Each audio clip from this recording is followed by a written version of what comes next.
ಆ ಹೆಣ್ಮಗು ಅದೇ. ಆ ಹೆಣ್ಮಗು ಆಕೆಗೆ ಒಂದು ಏನೋ ಸಂಬಳ ಕೊಡ್ತಾರೆ. ಆಮೇಲೆ ಆಕೆಗೆ ಉಳಿದೆಲ್ಲವೂ ಗೌಣ್ಯ, ಇದು ಮಾತ್ರ ಅದ್ಭುತ. ನಿನ್ನ ಧರ್ಮದಲ್ಲಿ ಹಿಂಗಿದೆ, ಹೆಣ್ಣು ಮಕ್ಕಳು ಹಂಗ್ ಮಾಡ್ತಾರೆ. ಅರೆ ತ್ರಿವಳಿ ತಲಾಕ್ ಬಗ್ಗೆ ಮಾತಾಡ್ತೀವಿ. ತಪ್ಪು ಮಾಡಿದ್ದು ಮನುಷ್ಯ, ಧರ್ಮ ಅಲ್ಲ. ಆ ಧರ್ಮದಲ್ಲಿ ತ್ರಿವಳಿ ತಲಾಕಲ್ಲಿ 9 ತಿಂಗಳ ಅವಕಾಶ ಇದೆ. ಡೈವರ್ಸ್ಗೆ 6 ತಿಂಗಳ ಕಾಲಾವಧಿ, ಇಲ್ಲಿ 9 ತಿಂಗಳು ಕಾಲಾವಧಿ.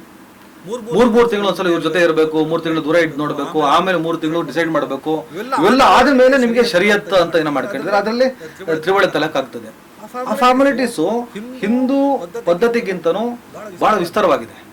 ಆದ್ರೆ ಈ ನನ್ನ ಮಕ್ಕಳು ಏನ್ ಮಾಡಿದ್ರು, ಎಲ್ಲರೂ ಅಲ್ಲ, ಎಲ್ಲ ಮುಸಲ್ಮಾನರು ಅಲ್ಲ, ಕೆಲವ್ರು ಏನ್ ಮಾಡಿದ್ರು, ಎಲ್ಲಿದ್ಯಾ, ಯಾಕೆ ಫೋನ್ ರಿಸೀವ್ ಮಾಡಿಲ್ಲ, ಸ್ವಲ್ಪ ನನ್ನ ಮೊಬೈಲ್ ನೋಡಿಲ್ಲ, ತಲಾಕ್ ತಲಾಕ್ ತಲಾಕ್.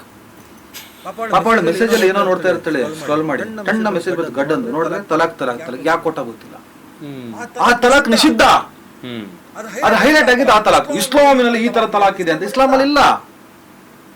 ಜೈ ಶ್ರೀರಾಮ್ ಅಂತ ಹೇಳ್ಬಿಟ್ಟು ಕೊಲೆ ಮಾಡು ಅಂತ ಹೇಳಿಲ್ಲ ಧರ್ಮ. ಹಿಂದೂ ಮತಾಂತರ ಮತಾಂತರ ಮತಾಂತರ ಯಾರು ಮತಾಂತರ ಮಾಡಿದ್ರು ಸರ್? ನಿಮ್ಮನ್ನು ಬಲವಂತವಾಗಿ ಥಾಮಸ್ ಅವರೇ, ಈಗ ನಮ್ಮ ಇಸ್ಲಾಂ ಧರ್ಮ ಬಂದಿಲ್ಲ ಅಂದ್ರೆ ನೋಡಿ ಈಗ ಅಂತೇಳಿ ಏನ್ ನಿಮ್ ಮತಾಂತರ ಮಾಡಕ್ ಸಾಧ್ಯನಾ?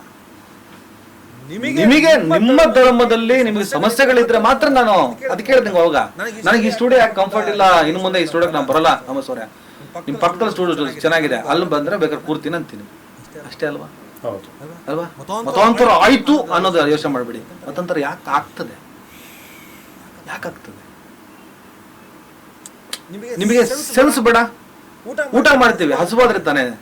ಎಲ್ಲರೂ ಊಟ ಮಾಡಿದ್ಮೇಲೆ ಹೋಗ್ಬಿಟ್ಟು 4 ಬಿರಿಯಾನಿ ತಿನ್ಬೇಕು, ಈಗ 2 ಏನದು ಆಡಿನ ಮಾಂಸ ತಿನ್ಬೇಕು ಅಂದ್ರೆ ಹೊಟ್ಟೆ ತುಂಬ ತಿನ್ನಕ್ಕಾಗ್ತದ? ವಾಮಿಟ್ ಆಗ್ತದೆ. ಅದೇ ಆದ್ರೆ ಎಲ್ಲ ವಾಂತಿ ಆಗುತ್ತೆ. ಕಾನ್ಸೆಪ್ಟ್ ಇಷ್ಟೇ ಇರೋದು. ಅದೇನಾಗ್ತದೆ, ಅವ್ರು ಏನ್ ಹೇಳ್ತಾರೆ ಕೇಳ್ತಾಳೆ. ನನಗೆ ಏನ್ ಅನ್ಸುತ್ತಂದ್ರೆ, ಏನ್ ಅನ್ಸುತ್ತೆ ನಿಮಗೆ ಆ ಹುಡುಗಿ ಬಗ್ಗೆ? ಒಂದ್ ಸೆನ್ಸ್ ಅಲ್ಲಿ ಯೋಚನೆ ಮಾಡ್ಬೇಕು. ಅವ್ರ ಹೆತ್ತವರು ಕೂಡ ಯೋಚನೆ ಮಾಡ್ಲಿ. ಅವಳು ಸರಿ ಅಂತ ಅವಳಿಗೆ ಏನಾದ್ರು ಅನಿಸ್ತಾ ಇದ್ರೆ ಅದು ಅವಳದು, ಆಕೆದು.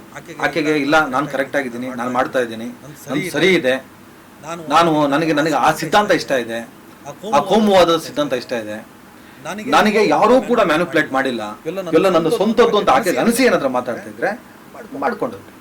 ಅವ್ಳು ತಪ್ಪು ಮಾಡಿದ್ರೆ ಖಂಡಿತವಾಗಲೂ ಕಾನೂನು ಗಮನಿಸುತ್ತೆ, ನಾನ್ ತಪ್ಪು ಮಾಡಿದ್ರೆ ಖಂಡಿತವಾಗ್ಲೂ ಕಾನೂನು ಗಮನಿಸುತ್ತೆ. ಆದ್ರೂ ಕೂಡ ಒಂದ್ ಸೆನ್ಸ್ ಇರುತ್ತೆ. ನಮಗೆ ಅನಿಸ್ತಿದೆ ಇಲ್ಲ ಏನೋ ಒಂಚೂರು ಎಡವಟ್ಟುಗಳು ಆಗ್ತಾ ಇದೆ, ನೀನು ಆ ಧರ್ಮದ ಶ್ಲೋಕಗಳನ್ನ ಹೇಳೋದು, ನೋ ಪ್ರಾಬ್ಲಮ್.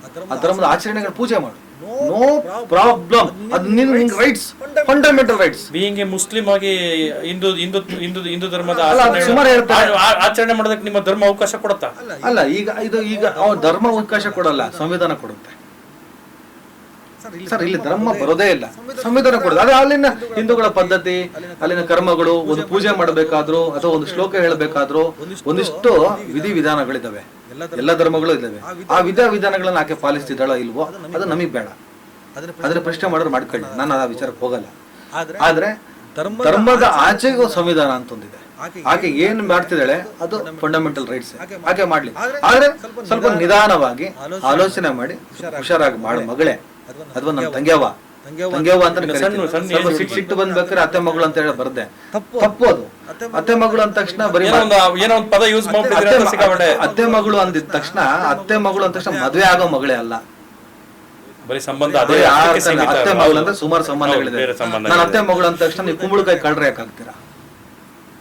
ಅತ್ತೆ ಮಗಳು ಅಂದ ತಕ್ಷಣ ಇವ್ ನನ್ನ ಮದ್ವೆ ಆಗ್ತೀನಿ ಅನ್ನೋ ಹೆಂಗೆಲ್ಲ ಮಾತಾಡ್ದ. ಯಾಕೆ ಕರ್ಮ? ಒಂದ್ ಕಟ್ಕೊಂಡು 3 ಸಾಕೋದೇ ಕಷ್ಟ ಆಗಿದೆ ನನ್ಗೆ. ಇನ್ನು 2-3 ನನ್ಗೆ ಇಂಟ್ರೆಸ್ಟ್ ಇಲ್ವಲ್ಲ, ಅದಲ್ಲ. ಆಮೇಲೆ ತಂಗಿ ಅಂತಾನು ಹೇಳ್ದೆ. ತಂಗಿ ಮನೆಗೆ ಒಂದ್ ಮಾತು ಹೇಳ್ತೀನಿ, ಈಗ ನಿನಗೆ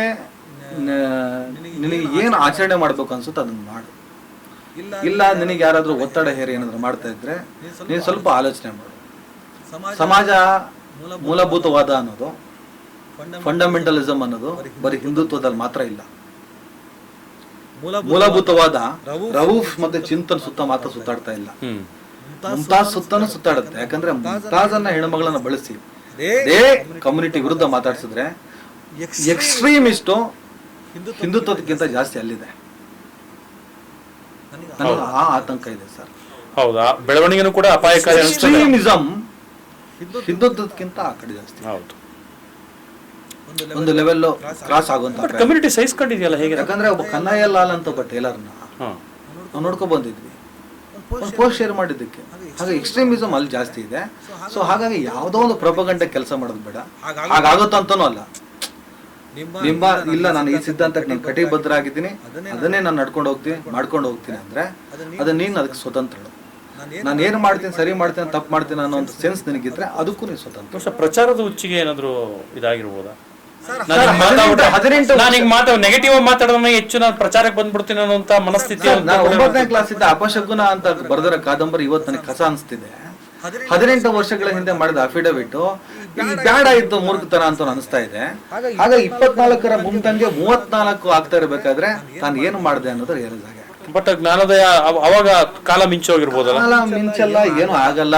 ಈಗ ಸ್ವಲ್ಪ ಆಗಿನಗಿಂತನೂ ಕರ್ನಾಟಕ ಅನ್ನೋ ನಾಡಲ್ಲಿ ಆಕೆ ಇರೋದ್ರಿಂದ ಬೇರೆ ರಾಜಸ್ಥಾನ, ಯುಪಿ ಗೀಪಿ ಅಲ್ಲ. ಇದು ಕನ್ನಡ ನಾಡಿದು. ಕನ್ನಡ ನಾಡಿನಲ್ಲಿ ಹಿಂದೂ, ಮುಸ್ಲಿಂ, ಕ್ರೈಸ್ತ ಅನ್ನೋದಕ್ಕಿಂತ ಜಾಸ್ತಿ ಕನ್ನಡತನ ಇದೆ, ಕನ್ನಡಿಗನ ಆಲೋಚನೆ ಇದೆ. ನೀವೇನೇ ತಿಪ್ಪರ್ಲಾಗ ಹಾಕಿದ್ರು ಸಮಾಜವಾದ ನಿಗಿ ಕೆಂಡ ಇಲ್ಲಿ, ಸಮಾಜವಾದ ನಿಗಿ ಕೆಂಡ. ಹಾಗಾಗಿ ಆಕೆ ಏನ್ ಮಾಡಿದ್ರು ಕೂಡ ಬೈಬೋದು, ಬುದ್ಧಿ ಹೇಳ್ಬೋದು, ಹೀಯಾಳಿಸ್ಬೋದು, ಅವಮಾನ ಮಾಡ್ಬೋದು, ಏನ್ ಮಾಡಿದ್ರು ಮಾಡ್ಬೋದು. ವಿವಾಚನೆ ಆಕೆ ಬಗ್ಗೆ ಜಾಸ್ತಿ ಮಾತಾಡ್ಲು ಬರ್ತದೆ. ಯಾಕಂದ್ರೆ ಮಾಧ್ಯಮದಲ್ಲಿ ನನಗಿಂತ ಹೆಚ್ಚು ಎಕ್ಸ್ಪೀರಿಯನ್ಸ್ ನಿಮಗಿದೆ. ಸ್ಕ್ರಿಪ್ಟ್ ಯಾರು ಬರೀತಾರೆ, ಟಿಪಿ ನೋಡ್ಬಿಟ್ಟು ಯಾರು ಓದ್ತಾರೆ, ಹೃದಯದಿಂದ ಓದ್ತಾರೋ ನಾಲ್ಗೆ ಓದುತ್ತೋ, ಅವರ ಮುಖ ಭಾವಗಳು ನೋಡಿದ್ರೆ ನಮ್ಗೆ ಅರ್ಥ ಆಗ್ತದೆ. ಕಣ್ಣು ನೋಡಿದ ತಕ್ಷಣ ಜರ್ನಲಿಸಮ್, ನಾವೆಲ್ಲ ಸೈಕಾಲಜಿನೇ,